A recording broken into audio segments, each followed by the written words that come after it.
হলো না। যদি চোর আমাদের বাড়িতে ঢোকে, তোমার বিছানা হাত রাখবে, আমার বিছানা দেখবে, বালিশটা যদি উঠিয়ে দেখে তো 50,000 পেয়ে নিবে, আমার টাকা হারিয়ে যাবে, এইখানে রাখা যাবে না। আর রাখবে কোথায় বলে দাও, বলে ওখানে সিকে একটা সুযোগ করে ঢুকিয়ে দাও। বন্ধুরা আমার, বুঝাবার জন্য কথা বলতে আরম্ভ করলাম।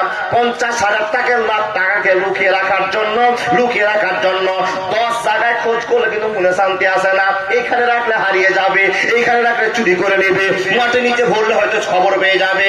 এই চিন্তা করতে করতে রাত 1টা বেজে গিয়েছে। বাউল নিয়ার বাউল দুইজন মিলে চিন্তা ছেড়ে বলছেন, এই টাকা রাখবো না, এই টাকা বাচ্চার কাছে ঘুরিয়ে দিয়ে আসবো, চলো চলো ঘুরাতে চলে যাব। রাত 1টার সময় বাচ্চার কাছে গিয়ে বলছে, বাচ্চা এই টাকা আপনার নিব না, আপনাকে গানও শোনাতে পারবো না। কেন ভাই, টাকাও নিবে না আর গানও শোনাবি না? বলছে, হুজুর যখন থেকে আপনি 50,000 টাকা দিয়েছেন তখন থেকে আমার ঘুমা হয় না, আসে না, শুধু টাকার টেনশন। এই যে আমার দাঁত ভাঙাবো, ময়লাবো, এই আমাকে রান্না করে দেয়, সারাদিন বাউল গান করে বেড়ায়, টেনে 2 টাকা ইনকাম করি, রান্না বান্না করে খেয়ে আনন্দে দুইজন প্রেমের ঘুম মেরে দিই। এটাই আমাদের জীবন, আর জীবন চাই নাই। জি আল্লাহর বান্দা, তাহলে সুখ কোথায়? বলছে, আমার স্ত্রী আমার সঙ্গে রান্না বান্না করে সাহায্য করে আমাদের জীবনটা চলে যায়, আমি টাকা নিয়ে জীবন কাটাতে পারবো না। তাই বাচ্চাকে প্রমাণ উত্তর দিয়ে দিল, আমি আমার স্ত্রীকে নিয়ে জীবন কাটাতে চাই, এটাই আমার সুখের জায়গা। টাকা নিয়ে সুখ আসতে পারে না। বন্ধুরে আমার, তা আপনাকে এখন বলতে আরম্ভ করলাম, সুখের জায়গা আল্লাহ ঘোষণা করে দিয়ে বলছেন, ও পৃথিবীর মানুষ, ইয়া আইয়ুহান নাসু তাকু রাব্বাকুমুল্লাযী খালাকাকুম মিন নাফসিন ওয়াহিদা ওয়া খালাকা মিনহা যাওজাহা ওয়া বাসসা মিনহুমা রিজালান কাসীরান ওয়া নিসাআ ওয়াত্তাকুল্লাহাল্লাযী তাসালুনা বিহি ওয়াল আরহাম ইন্নাল্লাহা কানা আলাইকুম রাকীবা। ওই খুঁটিহীন নীলাকাশ ভুবন মাঝে তুমি কুদরতি ইশারায় রেখেছ, এই শ্যামল পৃথিবীর চিত্রখানি তুমি নিপুণ তোমার হাতে রেখেছ। ওগো আল্লাহ, শুকর তোমায় আমাকে মুসলমান করেছ। ওগো আল্লাহ, শুকর তোমায় আমাকে মুসলমান করেছ। সুবহানাল্লাহ বলা যাবে না একবার? মুসলমান হওয়াতে আপনার দুঃখ না লাভ গো বাবা? লাভ, দুঃখ নয়, লাভ। কেন? ইমানদাররা একদিন জান্নাতে যাবে। কোন ইমানদার? যারা আল্লাহর ভয়ে দিন কাটায়, যারা আল্লাহর ভয়ে জালসা শুনে, তারা একদিন জালসা নয়, কিয়ামতের দিন বড় জালসায় শামিল হয়ে আল্লাহর ঠিকানা জান্নাতে বসবাস করবে। ইমানের পরিচয়। ভাই আপনাকে বলতে আরম্ভ করলাম, নবীজি বলছেন তাকে সুখী। সুখীটাকে? যেই লোকটা স্ত্রীর কাছে দাম নিতে পারে। এ বাবা, এক তরফের ভালোবাসা হয়, স্ত্রীকে ভালোবাসা দিলে ভালোবাসা পাওয়া যায়। কিন্তু এখনকার বর্তমানে যুবক ছেলেদের কথা বলি, কি বলিবা? চোখ গেল, প্রাণ গেল, মান গেল রে মোবাইলের জ্বালায়, ইমান রাখা দায় ফেসবুকের জ্বালায়, ইউটিউবের জ্বালায়। বন্ধুরে কথা বলতে আরম্ভ করলাম, এক তরফের ভালোবাসা কোনোদিন হয় না। কিন্তু আমরা ভালো করে জেনে নিয়েছি, স্ত্রী একটু নরম বলে আমরা স্বামীরা গরম দেখিয়ে দেখে তাদেরকে কাবু করে রাখতে চাই। না না না, এরকম ফায়সালা আপনাকে আল্লাহ দেয়নি, আমার নবী আপনাকে দেয়নি। ও উপস্থিত বন্ধুরা, আপনি মনোযোগ দিয়ে শুনে যান, কেমন ফায়সালা দিয়েছে মাওলানা, আপনি বলে যান। যেরকম আপনি ভালোবাসা দিবেন, সেরকম ভালোবাসা আপনাকে ব্যাক দিবে। কেমন ভালোবাসার কথা বলতে আরম্ভ করলাম। মুসলমান ও যুবকের দলেরা মনোযোগ দিয়ে কথাগুলো শুনে যান। এই যে সাদের মোবাইল আপনি নিয়েছেন, যদি এখন প্রত্যেক দিনে মোবাইলটা ব্যবহার করে অন্য একজন মহিলার সঙ্গে আপনি প্রতিদিন কথা বলেন, আর আপনার স্ত্রী কানে আপনার সঙ্গে কথাগুলো শুনতে পায়, আচ্ছা বলুন তো, ওই স্ত্রী মন থেকে কোনোদিন আপনাকে ভালোবাসবে? না না না। কিন্তু মেয়েটা নিরুপায় হয়ে গিয়েছে, যদি আপনাকে চোখ রাঙিয়ে কথা বলে, যদি আপনাকে মোবাইলের সম্পর্কে কথা বলে, যদি ওই মহিলাটা আপনাকে বলো স্বামী আমাকে বাদ দিয়ে কেন অন্য মহিলার সঙ্গে তুমি ফোন করো, এই কথা যদি মহিলাটা বলে দেয় আপনি বেরিয়ে ধরিয়ে মারবেন, ঠিক বললাম না ভুল বললাম? তাহলে তার বাবার বাড়ি পাঠিয়ে দিবেন, বিশাল কষ্ট করে মেয়েটা দিন কাটায়, আপনাকে স্বামী বলে মানে বটে, কিন্তু আপনার উপর এনার্জি নাই, ভালোবাসা নাই। এ বন্ধু আমার ভালো করে জেনে নিন, এইটা কোনোদিন সাদের বাড়ি হতে পারে না, এটা কোনোদিন সুখের বাড়ি হতে পারে না। স্বামীর ভদ্রতা পাবে আর স্ত্রী ভদ্রতা দেখাবে, এটাই হলো বন্ধন, এটাই হলো বন্ধন। একতরফের ভালোবাসা কোনোদিন হয় না। নবীজি বলছেন যার বাড়িতে 4টা বৈশিষ্ট্য দেখবেন সেই বৈশিষ্ট্য অনুপাতে তাকে সুখী বলা যাবে। কি কি 4টা মাওলানা? 1 নম্বরে নবীজি বলেছেন যার বাড়িতে নেককার স্ত্রী আছে, নেককার স্ত্রীকে নেককার করে রাখতে হবে। বুঝাতে পারলাম না? নেককার স্ত্রীকে নেককার করে রাখতে হবে। মাওলানা কি করে নেককার করে রাখবো? স্ত্রীকে আমি প্রত্যেক দিন জ্ঞান দিব? জি হ্যাঁ, প্রত্যেক দিন জ্ঞান দিতে হবে। কিন্তু আপনি জানেন আপনারই বাম সাইডে একটা বাঁকা হাড্ডি থেকে আপনার স্ত্রীকে বানা হয়েছে, একটু বাঁকা, আর একটু যদি আপনি টেড়া করে দেন তো মট করে ভেঙে যাবে। এই আপনার মার কাপড় খোঁচে না, আপনার বাবার কাপড় কাছে কেচে দেয় না, ভাত রান্না করে দেয় না, বুঝা? শোনা এ বান্ধবী, তোমাকে আমি বিয়ে করেছি, আমার বাপেরই একটা মাত্র আমি ছেলে, তোমাকে বিয়ে করেছে আমার সুখের জন্য, আমার বয়স্ক বাপের সেবা করার জন্য। তুমি কি পারবা না মাত্র 10 বছর আমার বাপের সেবা করতে, মাত্র 3 বছর আমার মায়ের সেবা করতে? বন্ধুরে শুনে নাও, ও আমার বউ তুমি শুনে নাও, ভালো ভালো করে বুঝিয়ে দেন, নতুন নতুন কথা বলেন, স্ট্যান্ডার্ড কথা বলে মনটা তার জয় করে নেন, একটু তার নামটা ধরে ডাকেন। যদি কারো কুৎসিত হয় তবু আপনি সাদা পক্ষকে বলতে আরম্ভ করেন, যদি দেখতে খারাপ হয় তবু আপনি নাম করেন, যদি সেবা দেওয়ার মনে হয় এ মানুষের দল। নবী মোহাম্মদ যে টেকনিক আপনাকে শুনিয়ে দিয়েছে এই টেকনিকে দুনিয়া চলে না, আমরা পুরুষেরা চলতে পারি না, যার জন্য স্ত্রীর ভালোবাসা পাই না। বন্ধুরে আমার, ভালোবাসা দিলে ভালোবাসা পাওয়া যায়, ফ্রিতে ভালোবাসার অধিকার করে লাভ হবে না। স্ত্রীকে বুঝা, দেখো মাত্র 3 বছর বাঁচবে আমার মা, বয়স্ক মানুষ, এর যদি সেবা করো তো আল্লাহ তোমাকে নেকি দিবে। কোন মেয়ে এমন নাই যে আপনার কথা শুনে না, আপনার কথা বুঝবে না? কিন্তু বাবা তার দোস্ত নয়, আপনি এই কথাটা কোনোদিন স্ত্রীকে বুঝিয়ে বলতে পারেননি। স্ত্রী যা বলেছে আপনি সেটাই রাইট মনে করেছেন, সেটাই ফায়সালা মনে করেছেন, এই জন্য তো আপনাকে বলতে হয় বইয়ের কথাই করো না হয় মাকে অপমান, তোমার দেহে রক্ত মাংস সবই মায়ের দান। বউ হারালে বউ পাবি রে প্রতি ঘরে ঘরে, মা হারালে মা পাবি না সারা জনম ধরে। তাই বইয়ের কথাই করো না হয় মাকে অপমান, তোমার দেহে রক্ত মাংস সবই মায়ের দান। বিদেশ থেকে আসলে যখন কয়েক মাস পর বাড়ি, বউ তাকাবে ব্যাগের দিকে আনলে কটা শাড়ি, ঠিক নয়? মা তাকাবে মুখের দিকে, বলবে বাবা দেরি করলে কেন, বাবা দেরি করলে কেন। তাই বইয়ের কথাই করো না হয় মাকে অপমান, তোমার দেহে রক্ত মাংস সবই মায়ের দান। এটা অবস্থা বাড়িয়ে দেন, ই করে দেন, একটু কথা দেন। মাইকে চেয়ে আমি বেশি চেঁচাতে পারছি, ঠিক না গো? ঠিক ঠিক। তবে আস্তে আস্তে বুঝেন বাবা, কথার গলা যদি না মিলে না, ভালো কথা মাথা থেকে পালিয়ে যায়, একটা দোয়া শোনা মনে পড়বে না। এই সময়তে বিসমিল্লাহ বলে যান না, আলহামদুলিল্লাহ দেখেন যেখানে বলতে আলহামদুলিল্লাহ রাব্বিল আলামিন সেখানে পায়ের বাড়ি তুলছে, ওটা ঝোঁক চলে না? জি, কথা বলে যায়, যা হচ্ছে হোক, আজকে জালসা শেষ, সামনে জালসা আছে সেগুলো তো শোনাবো ভালো করে, কিন্তু টাইমটা মেনটেন করতে হবে, নাহলে আপনারা বসে আছেন, আপনারা যাচ্ছেন না, আর 1 ঘন্টা শুনবেন মনে আছে নাকি? কে কে শুনবেন 1 ঘন্টা? কতক্ষণ? 2 ঘন্টা? সুবহানাল্লাহ, ফজর আজান এখানে হবে বলছে। কে কে ফজর পর্যন্ত থাকবেন বলেন দেখি? আপনারা থাকলে আমি থাকবো না। জি, ভালোবাসাটা ওইরকমই তৈরি করতে হবে, ভালোবাসা দিলে ভালোবাসা পাওয়া যায়। এবার আর একটা গল্প না বলে মনটা ছটফট করছে। কি গল্প? যুবকেরা দেখবেন, এক লোকের জ্বর হয়েছে, জ্বর তো খুব কেঁপে কেঁপে জ্বর। এই জ্বরটাকে কি বলেন? ম্যালেরিয়া, ডেঙ্গু, যে কোনো একটা নাম দিয়ে দেন নাকি? জ্বরে তো অনেক নাম আছে, তো আমরা আঁকিকে নাম দিয়ে রেখেছি কি ডেঙ্গু। ডেঙ্গু জ্বর হয়েছে, খুব কাঁপছে, স্ত্রী স্বামীর সেবা করতে আছে, স্বামীটা নায়কের মতো পেয়েছে, ভালো একটা মুরগি সাহেব পেয়েছে, কারি সাহেব পেয়েছে, আদর করে যায়, স্বামীও তাকে ভালোবাসা দেখিয়েছে। তো স্ত্রীদের ভালোবাসা কেমন একটু আপনাকে বুঝায়।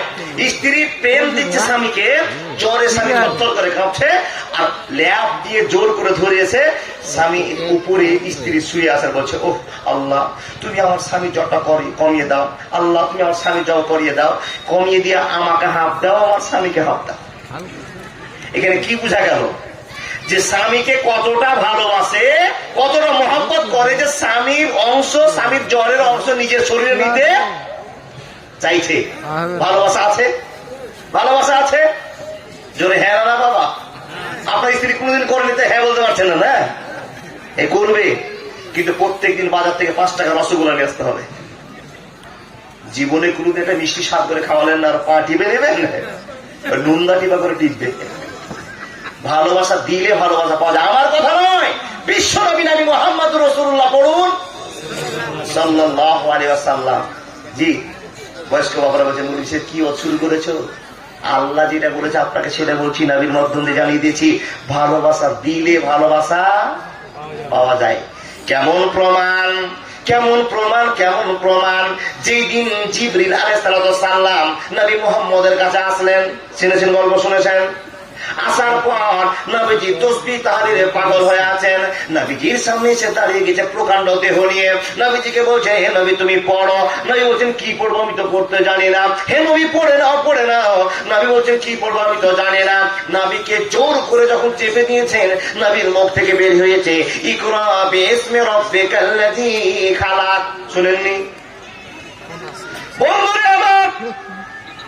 যখন বিশ্ব নবীকে ধরে চাপ দিয়েছেন, নবীর হাত কাঁপতে আরম্ভ করেছে, ঠোঁট কাঁপতে আরম্ভ করেছে, পা কাঁপতে আরম্ভ করেছে, বডি কাঁপতে আরম্ভ করেছে।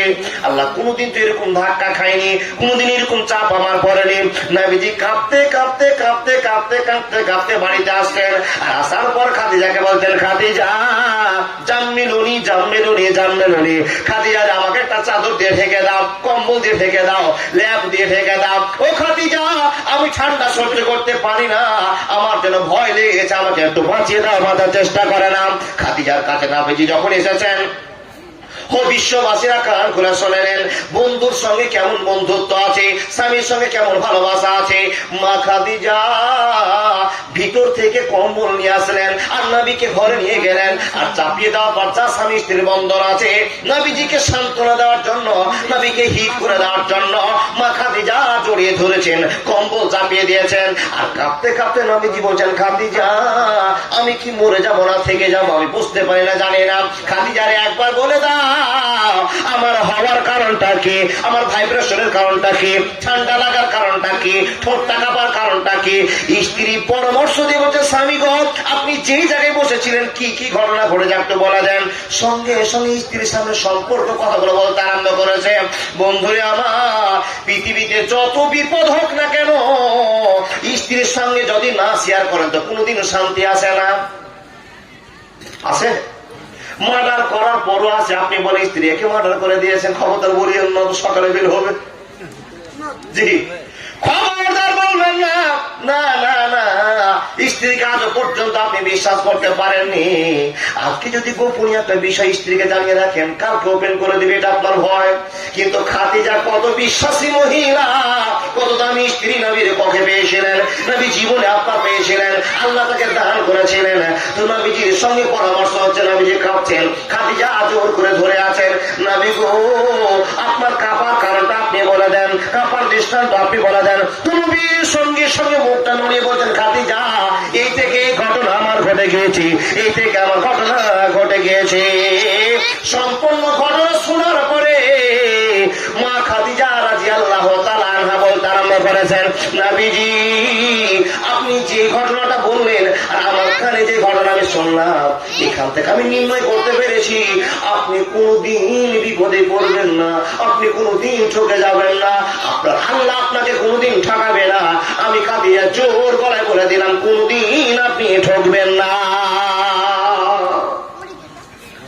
স্ত্রী কত হিংবতার কথা বলছেন স্বামীকে সান্ত্বনা দেওয়ার জন্য।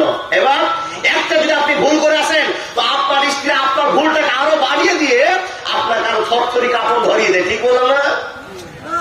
নবীজিকে বলছেন, কি বলছেন?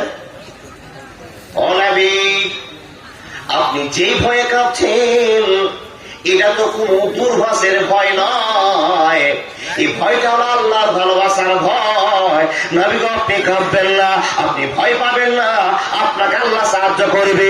ও নবী শুনে নিন, এই জন্য আপনাকে সাহায্য করবে আল্লাহ, আপনাকে এই জন্য সাহায্যের ফর্মুলা দিয়ে দেবে। নবী গো, আপনি আল্লাহর ভালোবাসা প্রিয় বান্দা বান্দাদেরকে দেখেন, গরিবের দেখাশোনা করেন, ইয়াতীমকে দেখাশোনা করেন, মাদ্রাসা মসজিদে দান খায়রাত করেন, বিধবার জন্য পাগল হয়ে যান। ওগো নবী মুহাম্মদ, যে এত ভালো ভালো কাজ করে সেই কোনদিন ক্ষতির মধ্যে করতে পারে না। অবশ্যই আপনাকে আল্লাহ সাহায্য করবে, সেটা আপনি জানেন না। নবীজিকে সান্ত্বনা দিয়ে দিলেন। বন্ধু আমার, কথা বলতে আরম্ভ করলেন।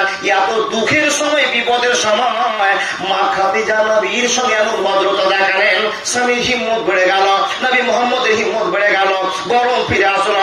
তারপরেও নবীজি বলছেন, খাদিজা, আমার মনটাকে একটু শক্ত করে দেওয়ার জন্য একটু কবিরাজের কাছে নিয়ে চলো, একটু ডাক্তারের কাছে নিয়ে চলো। মা খাদিজা রাদিয়াল্লাহু তাআলা আনহা ডাক্তারের কাছে নিয়ে চলতে আরম্ভ করলেন। এমন একজন ডাক্তারের কাছে নিয়ে গেলেন, যে ডাক্তার নাম হলো ওয়ারাকা বিন নাওফাল। নামটা কি বললাম? Waraqa bin Nawfal.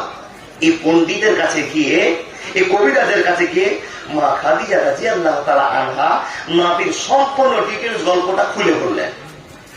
যখন খুলে বলে দেওয়া হলো, ওয়ারাকা বিন নাওফাল মাথা টনকে বলছে, খাদিজা, তোমার কপাল খুলে গিয়েছে, তোমার কপাল খুলে গিয়েছে, তুমি নিশ্চয়ই একটা ভালো স্বামীকে খুঁজতে পেরেছো। এই লোকটা সাধারণ লোক নয়, আখিরি নবী, বিশ্ব নবী, নবী মুহাম্মদুর রাসূলুল্লাহ। একবার জোরে বলুন সাল্লাল্লাহু আলাইহি ওয়াসাল্লাম। যতই করো বাহানা, তোমায় আল্লাহ ছাড়বে না। কত হেলে দোল চলছো ফিরছো, নামাজে পড়ছো না, যতই করো বাহানা, তোমায় আল্লাহ ছাড়বে না। কত হেলে দোল চলছো ফিরছো, পর্দা করছো না, যতই করো বাহানা, তোমায় আল্লাহ ছাড়বে না। একবার জোরে বলুন না সুবহানাল্লাহ। কোন তার গাইতে ভাই? একজন ক্যান্সার আক্রান্ত রোগী জীবনটাকে ধন্য করার জন্য 500 টাকা দিয়েছে। আল্লাহ তুমি কবুল করে নাও, আল্লাহুম্মা সাল্লি আলাইহি ওয়া বারিক আলাইহি। দান নিব, দোয়া করব, মাশাআল্লাহ। বক্তা মারার বদলা ও যতক্ষণ মিলাতেই পারলাম না, এদিক মিলাবো না, এদিক মিলাবো না, মাথা মিলাবো, অত সহজে বক্তব্য হয় না। আজকে আমার মান সম্মান ক্লিক, এই মোবাইল যত জালসা আছে সবাই কমেন্ট করে বলে, এটাই তোমার সবচেয়ে জালসা খারাপ হয়েছে, এটাই আমার ভয়। ইউটিউব না থাকলে কিছু ছিল না, এখানে ছেড়ে চলে যেতাম।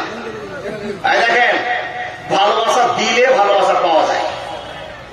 এই বাবজা শোনো, নবীকে জড়িয়ে ধরে ডাক্তারের হাতে ঘুরে নিয়েছে আর বলছেন, ও স্বামী, আমার কত কপাল ভালো যে তোমার মতো রুগীকে আমার স্বামী বানিয়েছে। সুবহানাল্লাহ। বন্ধু আমার, খাদিজা রাদিয়াল্লাহু তাআলা আনহা আছেন, নবীজির সঙ্গে পরামর্শ করছেন আর বলছেন, স্বামী গো, আমার টার্গেটের সঙ্গে আমার ভাইয়ের টার্গেট মিললো কিনা, কবিরাজের টার্গেট মিললো কিনা বলে দেন। নবী মাথা নড়াচ্ছেন আর বলছেন, খাদিজা, তোমার মতো বউ না পেলে আমি আজকে আর অসুস্থ হয়ে যেতাম, তোমার মতো ভাগ্যবতী আমার স্ত্রী না হলে আমার জীবনটা শেষ হয়ে যেত। খাদিজা রে, তার জন্য তো তোমার উপরে আমার এত ভক্তি আছে, এত ময়া দয়া আছে রে খাদিজা। যখন আমি বিপদে ছিলাম তখন তুমি আমাকে সাহায্য করেছ। খাদিজা, আমি যতদিন বাঁচবো তুমি আমাকে সাহায্য করে যাবে, তুমি যতদিন থাকবে তুমি আমাকে সাহায্য করে যাবে। খাদিজা রে, এই জন্য তো তোমার জন্য বাইরে আমি দিন কাটাতে পারি না। অনেক মহব্বতের কথা পিছনে বলতে আরম্ভ করেছে। বন্ধুরে আমার, নবীজি বলছেন, খাদিজা, নেককার স্ত্রী যদি বাড়িতে থাকে, স্বামীর টেনশন হবে না, হবে না, হবে না। সারাদিন মধ্যে খাচ্ছে, কিন্তু স্বামীর একটা টেনশন নাই যে আমার স্ত্রী কাউকে নিয়ে পালিয়ে যাবে, কার সঙ্গে ফোনে কথা বলবে, এরকম টেনশন নাই। এটা হলো অরিজিনাল বউ। চিনাই আপনাকে, মনোযোগ দিয়ে শুনে যা। আল্লাহর বান্দা, কেমন ভালোবাসার কথা বলছিলাম? মেয়েদেরকে ভালোবাসা দেখাতে হবে, ভালোবাসা পেতে হবে, এটা হলো জীবন। মেয়েদের ভালোবাসাটাকে কেমন করে অর্জন নিতে হবে এটা আপনাকে একটু বুঝে যায়। জ্বর হয়েছে, ভালোবাসাটা স্ত্রী স্বামীকে পাগল করার জন্য অনেক রকম কৌশল করে, আর এটা তাদের জন্য কর্তব্য। এমা সব করে বাজার থেকে আপনি 500 টাকা খরচ করে ওই পালাজো কিনেন, পালাজো যদি আপনার কাছে 24 হয় তারপরে কিনবেন। আপনার সরকারি ফটো দিয়ে গেলাম, তার কারণে আমার মতো যুবক বাজারে যায়, অনেক মেয়ে প্যান্ট পরা, শার্ট পরা, গেঞ্জি পরা মেয়েকে দেখে পাগল হয়ে বাড়িতে আসে কিনা বাবা? আসার পর দেখে বাড়িতে ঢুকছে, তো যে স্ত্রীটার জন্য ছটফট করে রোদ থেকে ছুটে আসছে বাড়িতে, তার সঙ্গে গিয়ে কামনা বাসনা পূরণ করবো, তো তাকে দেখে বাবা আসছে বাড়িতে স্ত্রীর সঙ্গে মনের বাসনা পূরণ করবো, তো বাড়িতে এসে দেখে 14 হাতের কালি দাঁড়িয়ে আছে। কি কালি? গোবর মেখে গোটা বন্ধা করলে সব সাজগোজ সব তুচ্ছ মনে করে দিয়ে একটা নোংরা মহিলা হয়ে দাঁড়িয়ে আছে। আচ্ছা বলুন তো, স্বামী সেই সময় রুচ হবে? হবে? যদি আমার মা বসে থাকতে পারে, বোন বসে থাকতে পারে, দিদি বসে থাকতে পারে, মা আপনার স্বামীকে আপনি রুচি দেন, রুচি দিয়ে দেন। কেন? আপনার স্বামীকে পাগল করার জন্য আল্লাহ আপনাকে পাঠিয়েছে, আর স্বামী আপনার কাছে পাগল হওয়ার জন্য রোদ থেকে ছুটে এসছে আপনার কাছে পাগল ভালোবাসাটা নেওয়ার জন্য, যেটা মার কাছে পাওয়া যায় না, যেটা ভাগ্নির কাছে পাওয়া যায় না, যেটা ভাতিজের কাছে পাওয়া যায় না। বাড়িতে যদি আসছে তো আপনি কোকিনির বেশি কোকিন। মাঝে মাঝে বাদিয়া কথা না বললে হয় না। মমতা ব্যানার্জির 500 টাকা লক্ষ্মীর ভান্ডারের টাকা নিয়ে একটা ভালো চুড়িদার কিনেন, যে চুড়িদার দেখে আপনার স্বামী পাগল হয়, যে গেঞ্জি দেখে আপনার স্বামী পাগল হয়, বলে মনে গেঞ্জি পড়তে হবে আপনার কথা শুনে, বলে স্বামীকে রাজি করার যদি পরে তাও চাইছে শোনা বলো। কিন্তু যদি বাইরে পড়েন একবারে জান্নাত পাওয়া হারাম হয়ে গেল, জাহান্নাম অবধারিত হয়ে গেল। স্বামীকে খুশি করার জন্য, স্বামীকে রং দেওয়ার জন্য যত রকমের রং আছে আপনি করতে পারেন, শুধু স্বামীর সামনে, কারো বাইরে অপরের স্বামীর সঙ্গে নয়। কথা বলে যায়, জ্বর শেয়ার করছে, ভালোবাসাটা কেমন করে পাওয়া যায়? ভালোবাসাটা দিলে পাওয়া যায়।